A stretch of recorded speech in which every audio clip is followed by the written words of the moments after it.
Neuvaine en l'honneur de la fête de la Vierge Marie du 8 septembre, jour 9.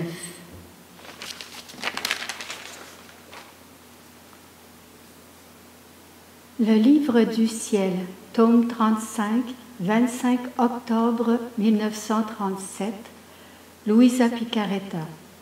En voyant en la Vierge Marie l'humanité tout entière, à sa conception, par amour pour elle, nous avons donné le premier baiser de paix à toute l'humanité. Ma fille, lorsque cette Sainte Vierge fut conçue, notre fête avec l'humanité a recommencé. En fait, dès le premier instant de sa conception, elle hérita de notre divine volonté qui commença bientôt ses divins travaux dans sa belle âme. En chaque battement de cœur, pensée et souffle, notre volonté forma par sa puissance créatrice des prodiges enchanteurs de sainteté, de beauté et de grâce, au point que nous-mêmes, acteurs et spectateurs, avec notre divine volonté, en demeurions ravis. Dans notre excès d'amour, nous avons dit que la créature est belle lorsqu'elle est avec notre volonté.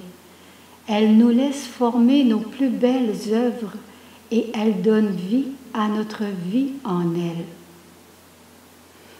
Notre amour était en fait parce que notre divine héritière, héritière de notre volonté et de notre vie elle-même, avait vu le jour. Et depuis, en vertu de notre volonté qui opère en elle, elle est tout à nous. En la regardant, nous sentions notre souffle, notre cœur, notre amour, toujours brûlant et nos mouvements. Notre beauté brillait à travers les mouvements de ses pupilles, de ses petites mains, et dans le doux enchantement de sa voix ravissante. Elle nous occupait tellement que pas un instant nous ne pouvions détourner d'elle notre regard. Elle nous appartenait, elle était totalement nôtre. Notre volonté était déjà la sienne de droit. Nous reconnaissions en cette sainte créature notre divine héritière.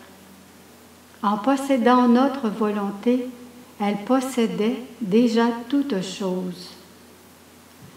La Sainte Vierge avait sa propre humanité en qui elle réunissait la famille humaine tout entière, comme des membres reliés au corps.